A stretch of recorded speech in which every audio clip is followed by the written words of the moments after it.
Hi, everybody. My name is Caitlin Tollison. I'm a licensed clinical social worker, and I'm also the Vice President of Mental Health Supports for Communities and Schools of Greater Tarrant County. I am joining us all today to talk about communication. So, communication is one of those things that may seem kind of like common sense or something that everybody knows, but actually, communication can be a little bit challenging at times. It can be something that we really struggle with. So let's talk about it a little bit. So first of all, we need to figure out, what does communication mean? So communication is any messages that you send or receive. So this can be through talking, like how I'm talking to you, you're watching this video.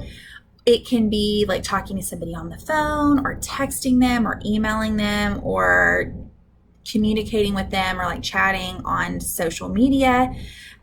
It can be whenever you're at school and you're participating in your class through Google Meet or on Zoom at school, or maybe you're at in the classroom and you're communicating with your teacher that way.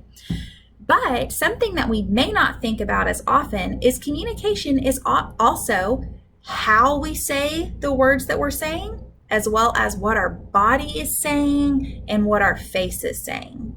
And we'll go into that a little bit more. So first, when I say that communication, a part of that is how we are saying something, that's called tone. So if I say something really excited, my voice may sound like this. And maybe if I say something kind of lower, I may seem kind of bored, or maybe even a little bit sad. Or if I'm talking like this, maybe I seem really mad. All of those are different tones. And we're communicating a message even if our words aren't saying that. Make sense? So the second thing that we talked about is what our body is saying. So kind of like our tone, this is a way that our body sends messages even if our words aren't saying that. So maybe if I have my arms crossed, maybe I might seem like I'm upset or frustrated. Maybe if my fists are really clenched.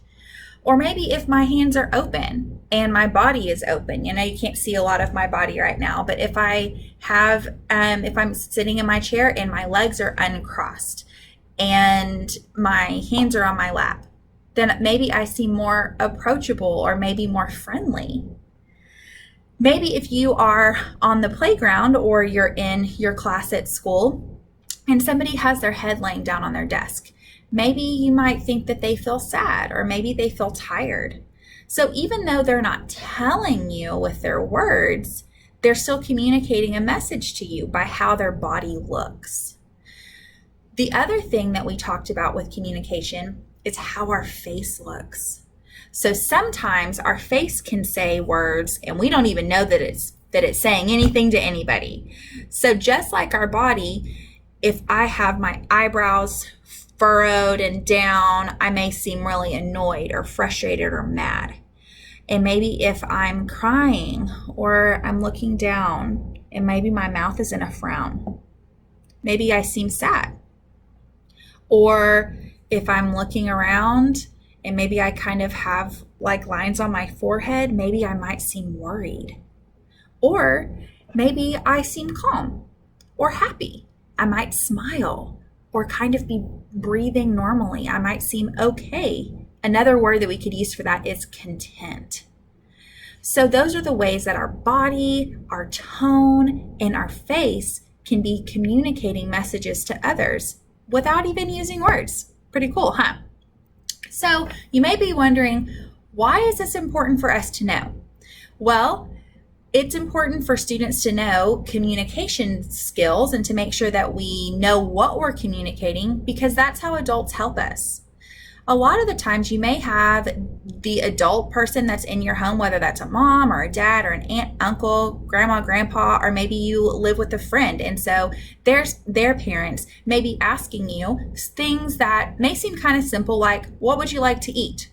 Or they may say things to you and communicate and be looking for you to communicate back with them, like, how are you feeling today? And those can be harder things to communicate because sometimes we don't know how we feel, and that's okay. But you can use your words, even if you're not really sure how you're feeling, or maybe we're talking about completing your homework and that's not something that you want to do all the time. That's okay, but it's important to tell the adults in your life with your words and make sure that your body and your tone and your face all says the same message. And if you need help with doing that, there are some different games that you can do with maybe your siblings or the adult person in your home to get better at communication. But what's really important is that you use your words and that you tell an adult how you're feeling or how you need help.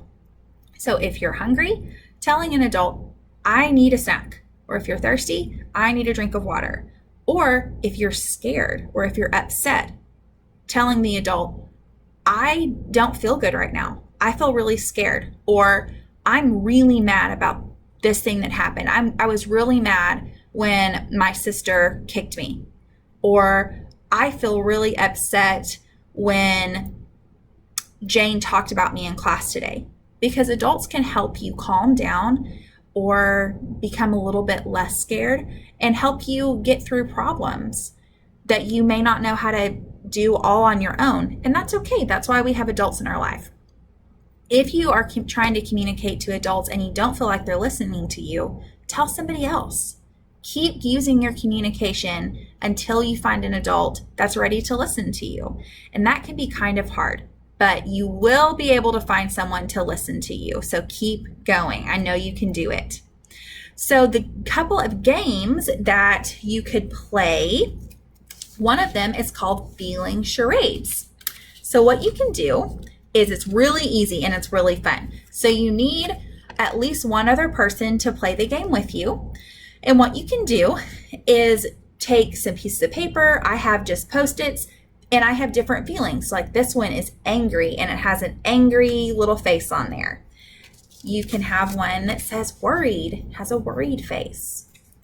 And we have one that says silly and it has an upside down silly face, because sometimes it's fun to feel silly and we may feel like doing cartwheels or somersaults or doing something that may seem a little bit silly. That's okay. That's a good feeling to have.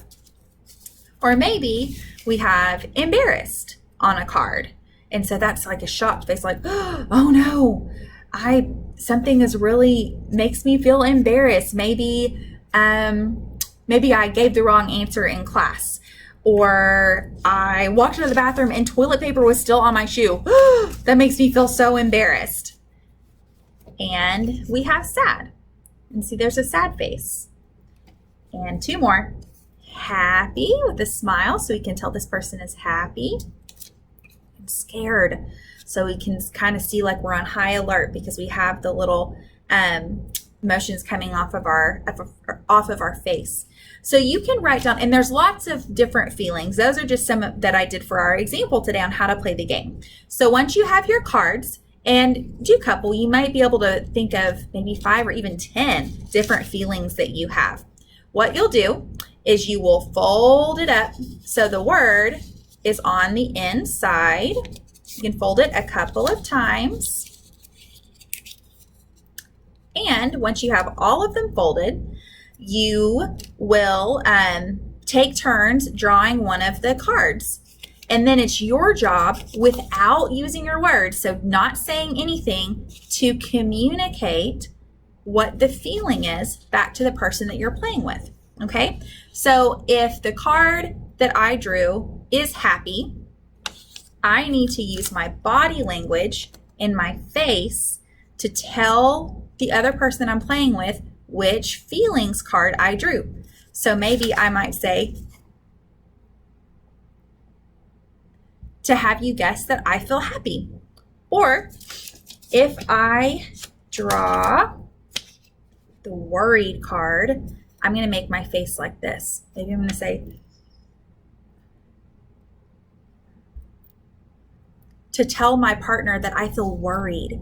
So this game is really fun. And or you could even act something out. So maybe you want to act out a situation where you might feel worried. So, or sad or scared, any of the feeling cards, like whichever one you draw. And the reason I really like that game is because it helps us to practice how our face looks and know how our body looks and feels whenever one of these feelings comes up. Because sometimes that's really hard to know, and that's okay. Everybody has problems from time to time with knowing exactly how they feel. So that's okay if you can relate to that and you know what I'm talking about. But after you do your feelings game, then is a good time to talk to your partner about different times that you may have felt sad or scared or embarrassed or worried. Because especially if you're playing this game with the adult in your home, they can help you figure out different ways that if you feel that emotion again, which you probably will, what to do when you're in that situation. If you don't have an adult at home where you think that you can play this game with them or that they would want to play, you can find your communities and schools worker on your campus and they can maybe play this game with you. Or maybe you have a different teacher at your school that you really like and seems really nice. They might be able to play this game with you too. The last game that I'll tell us about is called storytelling. So this game is where you get to make up a story all in your head, okay? It's a story that only you know. And so you get to tell your story to your partner, the person that you're playing the game with. They just get to listen, okay? Then once you're finished telling the story, your partner then tells back all of the things that they can remember. They're going to tell you all the things that they received in your communication and tell it back to you. So they'll tell you things like how the character of your story was feeling, and they know that by the words you say, how your face looks, and how your body looks. They'll tell you the details of the story. What kind of things did this character do? Did they face any hard things or challenging things? Did they do anything that made them feel really happy? Or what about sad? And so they'll communicate to you everything that they took away from the story. Then you can do it where you are listening to your partner's story and then you get to be a good listener, because that's another really important part of communication. Even though you can be sending a message, the other portion is receiving. So you can do things that help your listening skills and help you receive the message that the other person that's talking or showing you by their face or their body or how they're saying it. You can be a good listener and then be able to ask really good questions. So all of that is communication. And remember, it's very important to communicate.